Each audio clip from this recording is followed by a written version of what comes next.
ناظرین، میں ہوں میدان ڈیجیٹل کے پروگرام ڈیورنڈ لائن کی آر پار سے شمیم شاہد۔ آج اس ویلاگ میں ہم انجینئر گلبدین حکمتیار کے ایک بیان پر تبصرہ کریں گے اور وہ آپ کو بتائیں گے کہ انہوں نے کیا کہا ہے۔ انجینئر گلبدین حکمتیار جو حزب اسلامی افغانستان کی سربراہ ہے کا شمار عالمی طور پر مقبول ترین مذہبی، سیاسی، جہادی رہنماؤں میں ہوتا ہے۔ ان کے سیاسی نظریات سے آپ اختلاف کر سکتے ہیں، ان کی سیاسی حکمت عملی سے بھی آپ اختلاف کر سکتے ہیں، کیونکہ ماضی میں ان کی ایک ہی نقطے پر ڈٹ جانے سے افغانستان میں بہت زیادہ تباہی ہوئی ہے۔ جنیوا ایکارڈ کے بعد فوراً بعد ان کو افغانستان کی سابق صدر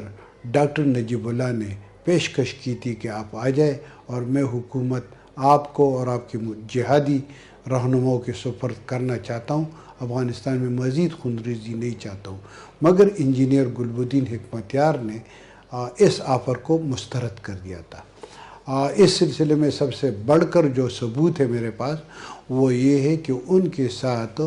مرحوم خان عبدالولی خان نے رات کی 1 بجے یونیورسٹی ٹاؤن میں ان کے گھر، انجینئر حکمتیار صاحب کے گھر میں بہت خفیہ طریقے سے ملاقات کی تھی اور ڈاکٹر نجیب صاحب کی یہ آفر ان کے حوالے کی تھی، مگر حکمتیار صاحب نے اس کو مسترد کر دیا تھا۔ اس پیشکش کے مسترد ہونے کے بعد اب تقریباً 1990 سے لے کر اب تک 2025 تک افغانستان میں جو حالات ہیں وہ آپ سب کے سامنے میں ہیں۔ 2 دن قبل انجینئر گلبدین حکمتیار نے ایک بیان جاری کیا ہے۔ اس بیان میں انہوں نے ان افغان لوگوں کو ان کا نام لیے بغیر، ان کی شناخت ظاہر کیے بغیر ان پر سخت تنقید کیے، ان کو کی مذمت کی ہے، جنہوں نے یہ پاکستان اور ہندوستان کی جو جنگ تھی، اس جنگ کو وہ ہوا دینے کی کوشش کر رہے تھے، اس جنگ پر وہ بغلے بجا رہے تھے، خوشیاں منا رہے تھے۔ تو انہوں نے کہا تھا، حکمتیار صاحب نے کہا ہے کہ دراصل یہ وہی لوگ ہیں جو پاکستان کی ڈس انٹیگریشن یا پاکستان کی تقسیم ہونے کا انتظار کر رہے ہیں اور تقسیم ہونا چاہتے ہیں۔ انہوں نے یہ کہا کہ اگر پاکستان کی تقسیم ہونے سے ان کی یہ آرزو ہے کہ خیبر پختونخوا اور بلوچستان افغانستان کو مل جائیں گے، تو انہوں نے کہا کہ اس کے بعد افغانستان کا جو جغرافیہ ہے وہ بھی تبدیل ہوگا، ہندوستان کا جغرافیہ بھی تبدیل ہوگا، ایران کا بھی ہوگا، اور اس سے انہوں نے کہا کہ اس خطے میں بہت زیادہ جغرافیائی تبدیلیاں آ سکے گی۔ حکمتیار صاحب نے یہ بیان ایک ایسے وقت دیا ہے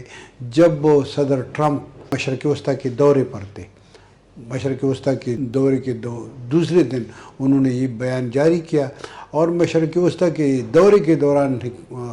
صدر ٹرمپ نے سعودی عرب میں وقت گزارا، متحدہ عرب امارات میں وقت گزارا، انہوں نے قطر میں کچھ وقت گزارا، اور ان 3 ممالک کے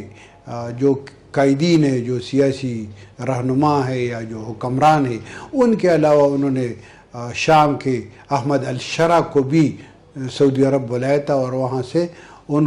کے ساتھ ملاقات کی۔ اس دورے کے دوران انہوں نے جو سعودی عرب کے ساتھ اور متحدہ عرب امارات اور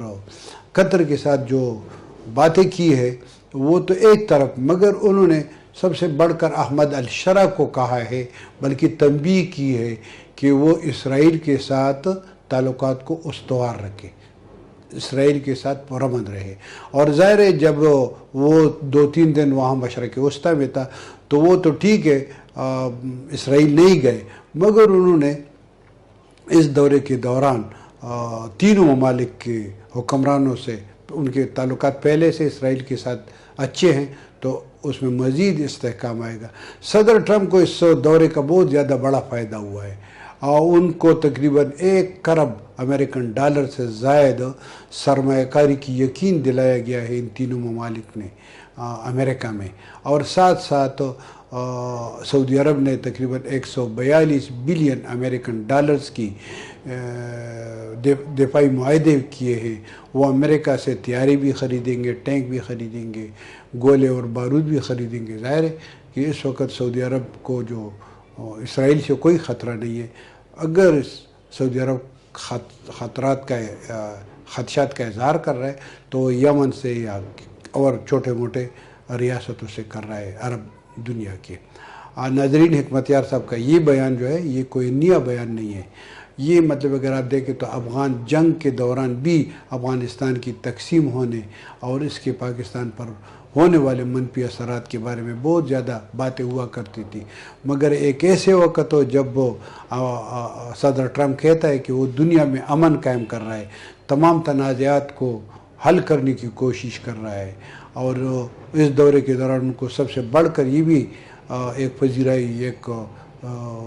فائدہ ہوا ہے کہ انہوں نے یوکرائن اور روس کے درمیان ترکی میں مذاکرات شروع کر دیے ہیں، جس میں امریکن حکام جو ہے وہ بھی مندوبین یا